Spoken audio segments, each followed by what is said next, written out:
that. And the last thing is that I did read a book by Jeff Sherlett called Slow Moving Civil War. I think it was called The Undertow, Scenes from a Slow Moving Civil War. And on the cover of it, there was the Bowie knife that Ashley Babbitt was carrying. And I know that you said she was unarmed, but according to Jeff Sherlett's book, she did have a knife with her. And does that change how you feel about the situation at all? Or how do you feel about that? Well, I don't know where he got his information, but never once have I ever heard of Ashley Babbitt carrying a Bowie knife. Heard of it Never. myself. That is false information. Okay, I believe the book is it called The Undertow? Scenes from a Slow Moving Civil War? Something about a slow-moving Civil War and Jeff Sherlett. And he put her knife on the cover because he wanted people to understand that that was part of the police evidence. But I totally encourage you to look into it, and maybe I'll come back. And we stand here every night with her mother. I know, so her mom must just be so heartbroken. I guess the last thing I want to say is that my concern, because I can hear your passion and your integrity and how you feel about this, and I think my concern is that America being so divided right now weakens us terribly. Absolutely. And the fact that we can't come together and have some shared narrative of truth, I think, is really a profound tragedy. And people look at that day as the darkest day in history, and people like you say these guys are heroes. And how can we bridge that divide? Where can we come together to stop weakening America on the world stage by fighting each other? Do you have any thoughts on that? Well, actually, they need to go back to when I was born, 1957 till now. Our government has changed dramatically.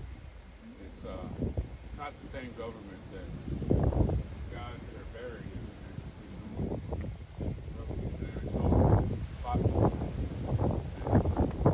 But that's our part also. We've given all these rights away.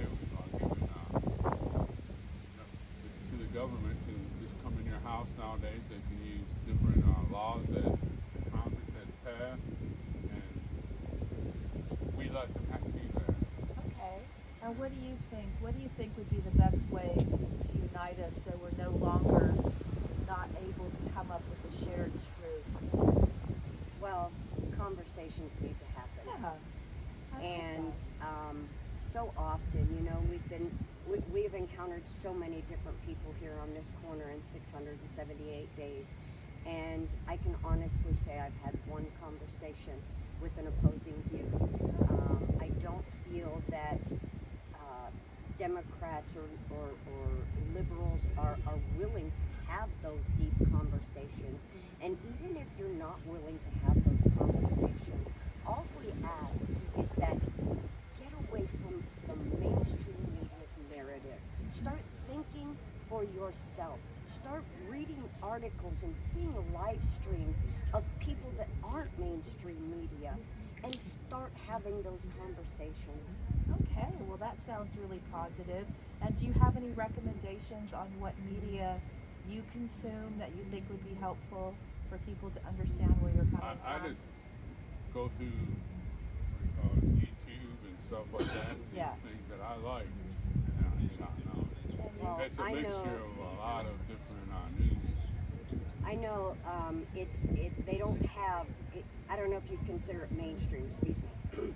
I have the same problem right now. But the Gateway Pundit is a fabulous news source. They do cover both sides. And I would encourage you, even if you don't agree with us, at least give us an opportunity. Watch what the guys have to say. Watch our live streams. Try to be open-minded and just give truth a chance. All right. Well, thank you so much. And my last question. We had two things happen last week.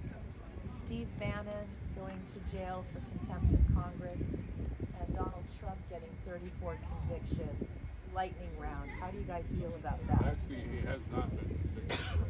Oh. It's not until the judge sentences him. July 1st. Okay. He will be either convicted or acquitted. Okay. So, pushing that narrative right now is wrong. Okay, so there wasn't 34 felony convictions? He was charged. Okay. He has He had- not been convicted. Is that true? I think he's been convicted, No, but he hasn't been sentenced yet. The judge will have to, at his conviction, Okay. will say either you're guilty or not. Okay. So you can't, see, you're putting that narrative out right All now. What happens if you put that narrative out and the judge says you're innocent? Do you think that might actually happen, that he might go free? Who knows? Okay.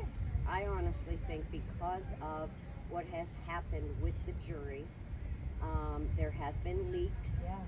from the jury. I believe that Trump has every opportunity to oppose this, and I do believe the Supreme Court should step in and absolutely say that everything that has happened here has been unprecedented, and things need to be reviewed, and it's absolutely atrocious what has happened in the jury. So how can you convict a man on this when most of the convictions were done in unethical legal manners? So as far as Bannon's concerned, I believe that he is being attacked for his First Amendment right, which all of us have under our Constitution. And All right. Well, you guys, thank you so much for taking the time to speak with me today and for standing your ground and letting me know how you feel. God bless you. Thank you. We got the flag waving in the background. Well Amen. timed, sir. Yeah. Well timed. All right, I you have kids. over 800 streams. Thank you. I've got your card, right? I'm sorry for the cough. That's okay, I got one too. Oh my gosh. God Okay. bless you. Thank You guys have a you. blessed day.